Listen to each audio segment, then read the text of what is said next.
حضرت بابا فرید کے پیر اور خواجہ معین الدین صاحب کے خلیفہ، کیا نام ہے؟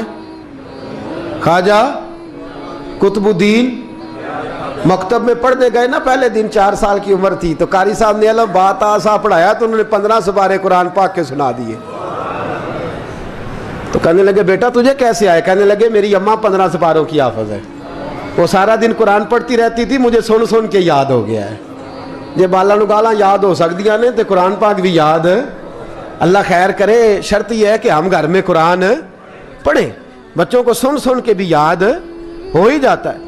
خواجہ قطب الدین اتنا عروج پایا اس شیخ کامل نے کہ وقت کا بادشاہ بھی مرید ہو گیا۔ سلطان شمس الدین التمش مرید تھا، دلی کا بادشاہ بھی مرید تھا، اجمیر کا بادشاہ خواجہ معین الدین صاحب کا مرید نہیں ہوا، نہ پاک پتن کا بادشاہ بابا فرید کا مرید ہوا، لیکن خواجہ قطب صاحب کو اللہ نے یہ عظمت بھی دی، یہ شان ہے نا۔ اگرچہ صدقہ سارا خواجہ معین الدین کے قدموں کا ہی تھا، لیکن دلی کا بادشاہ مرید ہوا، اور اتنا اعلیٰ مرید ہوا کہ جب خواجہ قطب الدین صاحب کا وصال ہوا تو 3 شرطیں لگائی تھی۔ فرمایا میرا جنازہ وہ پڑھائے، جب سے توبہ کیا پھر اس کا سینے بد حرام کے لیے نہ کھلا ہو، اور جب سے توبہ کیا پھر لقمہ حرام اس کے گلے سے نہ گزرا ہو، اور جب سے توبہ کیا پھر کبھی نماز تہجد بھی قضا۔ بڑے بڑے صوفی میری طرح کے گردن جھکا کے کھڑے ہو گئے۔ 7ویں صف سے دلی کا بادشاہ نکل آیا، کہنے لگا پیرا ساری زندگی میں نے پردہ داری سے عبادت کی تھی، تو جاتی دفعہ مجھے بے نقاب کر گیا ہے۔ اتنا بڑا انہوں نے شخص تیار، اور حال یہ تھا لوگ کہتے ہیں کہ فلانا آدمی امیر آدمی ہے تو حضرت صاحب کا تعلق، پیر صاحب کا تعلق زیادہ ہے، تو اس کی عمارت نہ دیکھ، کبھی کبھی اس کی پرہیزگاری بھی دیکھ، اس کی خدمت گزاری بھی دیکھ۔ خواجہ قطب الدین صاحب پہ بھی الزام لگتے رہے۔ ایک الزام یہ بھی لگا کہ قریب چلے گئے۔ ہوا کیا؟ جب بادشاہ مرید ہوا تو کہنے لگا حضرت جی میں نے بادشاہی نہیں کرنی، میں نے اب خانقاہ میں رہنا ہے۔ تو فرمایا بیٹا تو چھوڑ دے گا تو کوئی ظالم بیٹھ جائے گا، تو حضور پھر کیا حکم ہے؟ فرمانے لگے تو نے کرنی ہے۔ تو کہا حضور آپ وہ کہاں ہوتے ہیں، میں کہاں ہوتا ہوں، دل ہی نہیں لگتا۔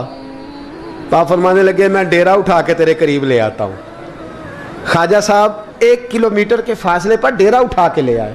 فرمانے لگے میں تیری تربیت کرتا رہوں گا، تو مخلوق کا بھلا کرتے رہنا۔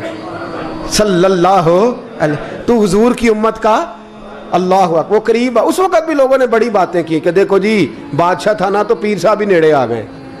لوگ دیکھتے نہیں کہ اصل بات کیا ہے۔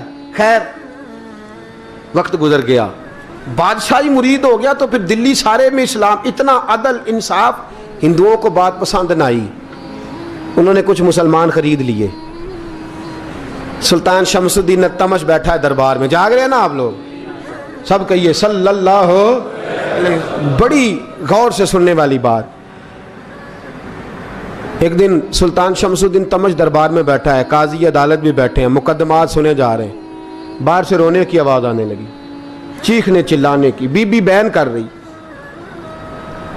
کیا ہو گیا کیا ہو گیا؟ وہ ٹال لگے ہوتے تھے بادشاہوں کے، وہ بجنے لگے، زور ہونے لگا۔ بادشاہ نے کہا اس فریادی کو جلدی بلاؤ۔ وہ اندر عورت آئی تو چیخ چیخ کے رو رو کے اس نے اپنے کپڑے پھاڑ پھاڑ کے، برا حال، 2 مہینے کا بچہ، لوگ اس کی آہو زاری پر اس کی طرف متوجہ بھی کیا ہوا، پانی پلاؤ بٹھاؤ، یہ کیا ہو گیا؟ کہنے لگی لٹ گئی، عزت برباد ہو گئی، تباہ کر دی گئی۔ میں کیا ہوا؟ کہنے لگی بادشاہ ایک شخص میرا غیر شرعی خامند بنا، پھر مجھے حمل ہوا، پھر میری گود میں یہ بچہ ہے 2 مہینے کا، اب گئی ہوں تو وہ کہتا ہے کہ میرا تو تیرے سے تعلق ہی کوئی نہیں۔ بادشاہ کہنے لگے یہ سلطان شمس الدین تمش کی جگہ ہے، اور میں نے رسول اللہ صلی اللہ علیہ وسلم کے دین کے مطابق حکومت استوار کی ہے، کون ہے جو تیرے ساتھ؟ ابھی گردن نہ کاٹ دوں گا، بات کر کون ہے؟ کہنے لگی تو کچھ بھی نہیں کرے گا، کوئی کچھ نہیں کر سکتا۔ لوگ کلمے چھوڑ کے بیٹھ گئے، توجہ ادھر ہو گئی۔ پراپوگنڈے بڑا اثر کرتے ہیں معاشرے پہ، رنگ ایسا عجیب ہے، انداز ایسا عجیب ہے۔ فرمایا بات تو کر۔ اس عورت کی آواز گونجی تو حالات ہی خراب ہو گئے۔ کہنے لگی بادشاہ حوصلہ پیدا کر سننے کا۔ کہا تو بات کر۔ کہنے لگی میرے گود میں جو بچہ ہے یہ قطب الدین بختیار کاکی کا ہے، یہ تیرے پیر کی ناجائز اولاد ہے، उठाओ, प्रोफेसर सलीम चिश्ती ने PhD की है, वो लिख रहे हैं इस वाक़े को। तेरे पीर का नाजायज बच्चा है। हाथ कांपने लगे बादशाह के, कहने लगे या अल्लाह कभी तो क़यामत बर्पा कर दे तो मामला ठीक हो जाए, मैं तेरी ज़ुबान खींच दूंगा तेरी तूने बात कैसे की? कहने लगी मैंने कहा था ना तेरे अंदर हौसला नहीं, मेरी इज्जत तार तार हो गई और तू पीर बचा रहा है। अल्लाहु अकबर। सुल्तान शमसुद्दीन तमश आसमान की तरफ देख के कहने लगे मौला मुझ मुजरिम को जिसकी बरकत से उठा के तूने मस्जिद में पहुंचाया, आज मुझे तूने किस इम्तिहान में डाल दिया? ये क्या रंग तूने जिंदगी का बनाया है? कहने लगी बुला उसे, उड़ाब गर्दन। अल्लाहु अकबर। ख्वाजा कुतुबुद्दीन बख्तियार काकी, जरा उस जगह पे अपने आप को खड़ा करके देख मेरे दोस्त। जो शख्स दिल्ली के बाजार में निकले तो दुकानें बंद हो जाएं, औरतें घरों में घुस जाएं, जिसके नाम पर चर्चे हों दीन के, वो शख्स लाठी टिकाता टिकाता। उर्स मनाने आसान है, ढोल ढमक्के करके घरों को जाना आसान है, पर ज़रा इनकी राहों का मुसाफिर तो बन इन्होंने अंदाज क्या इख्तियार किया। हज़रत ख्वाजा कुतुबुद्दीन बख्तियार काकी, खबर फैल गई। इतनी शोहरत पाकीज़गी की नहीं हुई थी जितनी इस जुर्म की हुई। लाठी टिकाते टिकाते जब पहुँचे ना बादशाह के दरबार में, बादशाह उठने लगा, काजी उठने लगा, लोग उठने लगे, तो कुतुबुद्दीन बख्तियार काकी की आंखों में आंसू आए। मानने लगे बेटो बैठ जाओ, आज मैं पीर बन के नहीं आया, मैं मुजरम बन के आया। और कहा मेरे मालिक का इंसाफ भी देखो, दिल्ली का पीर आज दिल्ली की अदालत में अपने ना करदा जुर्म की सफाई देने आया है। बड़ी लाठी पे टेक लगाई। दिल्ली की गलियां भी रोती हैं कि ये क्या रंग, अल्लाह ये तेरा क्या रंग है? ये ते मैं गुड्डी ते हथ डोर सजन दे, ओ जे सोना ही मेरे दुख विच राज, ते मैं सुख नू चुल्हे डावां, पर यार फरीदा कदी बिल पे सोना, यार फरीदा जे कदी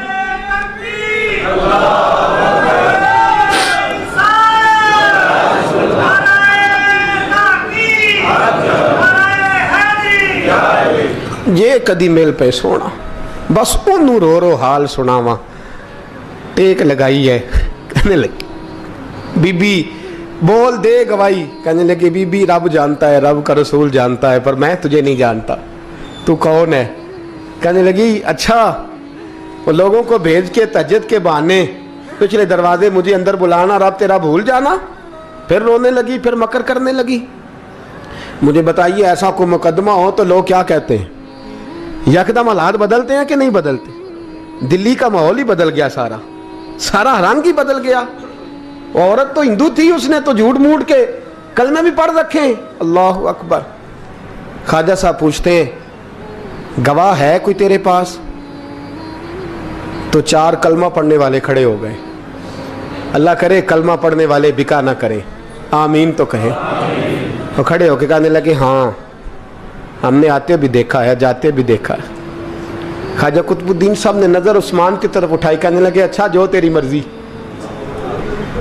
मैं गुड्डी ते हथ डोर सज्जन दे, वो जिंज रखे उंज रहना है, वाजिब नहीं विच शरीयत मंदा खसम नू कहना। कहने लगे सुल्तान यार एक रात की मोहलत नहीं दे देता? मैं सवेरे सुल्तान भी रो पड़ा कि पीर साहब मैं नौकर और मैं मोलते। अच्छा हुजूर जैसे मर्जी। बाहर निकले, खादम कहने लगा हुजूर सवारी पे बैठ जाएं। वो मानने लगे नहीं यार आज पैदल जाना है। इस दिल्ली के चौकों ने मुझे बड़ी सलामियाँ दी है, ज़रा मैं देखूँ तो सही दिल्ली के बाज़ार मेरी रसवाई पे क्या कहते हैं। मुझे ज़रा ये पत्थर भी खाने दे, इनका जायका भी। पैदल गए, दुनिया सो गई तो दिल्ली के बादशाह ने अजमेर की तरफ मुँह किया। ख्वाजा मोइनुद्दीन हयात थे। बेखबर हो जो गुलामों से वो आका क्या है, बेखबर हो जो गुलामों से वो मुँह किया। कहने लगे मोइनुद्दीन मैं कोई लवारस तो नहीं ना, मैं कोई लवारस हूँ कि यहाँ जो मेरे साथ मर्जी हो जाए? तेरी मजबूरियाँ दुरुस्त, मगर तेरा वादा था साथ देने का, वक्त आया है। मैं कोई लवारस नहीं कि अब तू अजमेर में बैठा रहे और मैं दुख सारा अकेले बर्दाश्त करूं। बुढ़ापे का मुझे भी पता है, कमज़ोरी का मुझे भी पता है, ज़ोफ़ का मुझे भी पता है, पर तत्ती थोड़े थकड़े खानदड़ियाँ, मैं भी तो तेरे नाम तो मुफ्त भी खानदड़ियाँ। मुझे भी तो पता है ना, मनम गुलाम ने अली हैदरियम कादरियम तमज़े अहमद रज़ा खामी ज़नम। मैंने भी तो अपना नाम नहीं ना था जपा, तेरा ही जपा है सारी ज़िंदगी। ये लफ्ज़ कहे, कहते मैं रोया, आँख लगी तो हज़रत ख्वाजा मोइनुद्दीन साहब ख्वाब में मिले। कहने लगे कुतुबुद्दीन मेरा इंतज़ार करना, मैं पहुँच रहा हूँ। मेरा इंतज़ार करना, मेरा इंतज़ार। क्या कहा मियाँ साहब ने? कहते हैं माली दा कम पानी देना, फल कच्चे होण या पक्के, ये पीर मुरीद दे सिर ते ही रहिंदा है, झूठे होण या सच्चे। मैं आया, फिक्र ना करना। हजरत सवेरे उठे, फिर गए अदालत, फिर कहा ना भाई प्रोटोकॉल, मुजरमों का प्रोटोकॉल नहीं होता, मैं अकेला जाऊंगा। जिसके आगे पीछे नारे होते तने तनहा।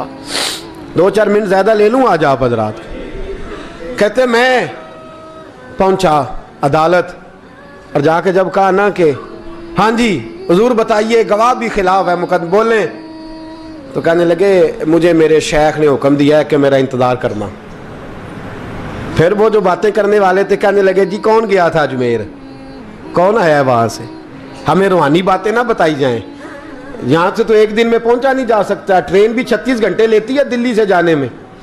तो कहा यह कैसे हो सकता है, कोई रात को रात आपको खबर हो गई, आप केस को लंबा ना करें, बादशाह मुरीद है, लगता है कि ये रातों रात भगा देगा पीर को। इतनी बातें ख्वाजा साहब ने सुनी। जब बेगुनाह आदमी को ये बातें सुननी पड़ती हैं फिर दिल बड़ा टूटता है, फिर बड़ी तकलीफ होती है। हजरत कहने लगे यारो तुम्हारी मर्जी। शमसुद्दीन तमश की आवाज़ गूंजी, फरमाया जैसे इन्होंने कहा वैसे किया जाएगा। 3 दिन के लिए अदालत बर्खास्त कर दी जाती है। चेम गोइयाँ होने लगी, फबतियाँ कसी जाने लगी। तीसरे दिन शाम का वादा था, चौथे दिन अदालत जाना था। कुतुबुद्दीन बख्तियार काकी के पास लोग आके अफसोस करते तो आप बोलते नहीं। यहाँ तो लोग सफाइयाँ देते बोलते नहीं। फरमाते यार मैं गुड्डी ते हथ डोर सजन दे, वो जिंज रखे मैं उंज ही रहना है, जैसे उसकी मर्जी वैसे। जेड़ियाँ गुड्डियाँ आप ही उड्डियाँ हो ना चढ़न उचाइयाँ, ਉਹੀ गुड्डियाँ उच्चियाँ उड्डियाँ जड़ियाँ साइयाँ आप चढ़ाइयाँ। फरमाया ठीक है जैसे वो रखे मैं राजी हूँ। अल्लाह अकबर। तीसरे दिन की मगरब का वादा था। जब मगरब का सूरज डूब गया ना, बड़े काफले अजमेर से आए पर मोइनुद्दीन ना आया। वादा किया था यार ने आऊँगा दिन ढले।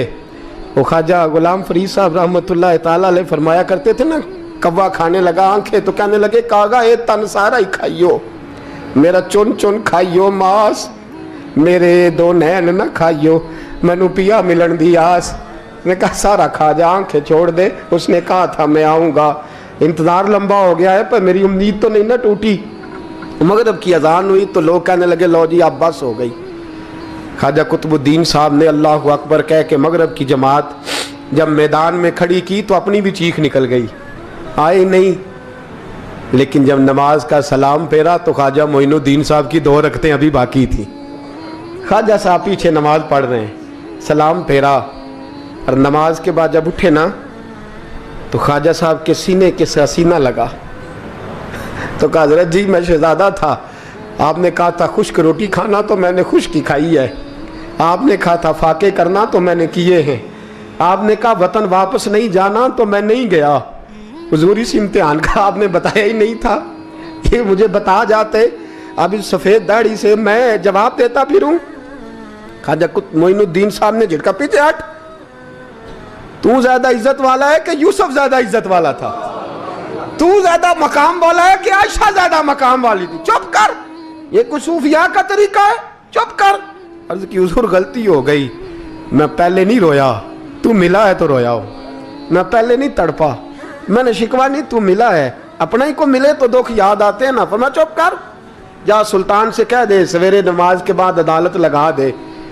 सवेरे जब अदालत लगी ना तो ख्वाजा मोइनुद्दीन साहब बाजू पकड़ा ख्वाजा कुतुब साहब का, निकले तो देखा लाइनें लगी हैं, मजमा लगा है, आंखों में आंसू आ गए। कहा हुजूर आप क्यों रोते हैं? फरमाया मेरा दिल था लोग मेरे कुतुब की शान देखने आए, ये कितने बदबख्त हैं, मेरे कुतुब की रुसवाई देखने आए, कितने नालायक हैं। रुसवाई देखने इतने आए हैं, शान देखने आते ही नहीं। अल्लाह अकबर। जब मैदान लगा, ख्वाजा साहब पहुंचे, औरत को कहने लगी अल्लाह से डर जा, वक्त थोड़ा है, तू मर जाएगी। कहने लगी मुझे दास्तानें ना सुनाएं। काजी साहब से कहने लगे काजी साहब आप हकीकत हाल से आगाह हैं, ख्याल करें। कहने लगे ख्वाजा साहब दलीलें ना दें, गवाह लाएं, वाज ना करें। ख्वाजा साहब रहमतुल्लाह अलैह कहने लगे गवाहों को बुलाओ। गवाह आए तो ख्वाजा मोइनुद्दीन साहब ने नजर, तुम हो मेरे कुतुब पर, मेरे कुतुब के जुर्म के गवाह। उनकी जुबानें कांपने लगी, हाथ कांपने लगे, मैं बोलते क्यों नहीं। जब उनकी नजरें झुकी तो बादशाह कहने लगा अगर अब तुमने गवाही ना दी तो तुम्हें मैं मुजरम बना के 80-80 कोड़े मारूंगा। कहने लगा जी देखा है, जी देखा है हमने तहज्जुद के वक्त। जब सब गवाहियां पूरी हो गई, औरत भी तड़प रही है, रो रही है, 2 महीने का बच्चा गोद में है। अब बोलिए बोलिए, उलमाए ज़वाहिर भी खड़े हैं, हसद करने वाले जलने वाले भी खड़े हैं, हिंदू तो वैसे ही तालियां बजा रहे हैं। अजमेर का बूढ़ा, और ये आखिरी फेरा था ख्वाजा मोइनुद्दीन का दिल्ली में। उसके बाद ज़ाहिरन दोबारा नहीं आए, उठे लाठी टिकाते टिकाते और मैदान के अंदर जाके ना, बड़े मैदान में मजमा था, सर सजदे में रखा। कह लेंगे या अल्लाह मैं हिंदुस्तान मर्जी से नहीं आया, तेरे रसूल का भेजा आया। फिर उठे और कहने लगे मौला तेरे नबी का फरमान है कि मेरी उम्मत के उलमा बनी इसराइल के नबियों की तरह होंगे। अगर यूसुफ के लिए बच्चा बोल सकता है तो मेरे कुतुब के लिए भी बोलना चाहिए। अगर यूसुफ अलैहिस्सलाम के लिए बोल सकता है तो मेरा कुतुबुद्दीन भी सच्चा है। इसके लिए फिर उठे, उस बीबी की तरफ बढ़े। लोग कहने लगे न जाने अब क्या होगा। जब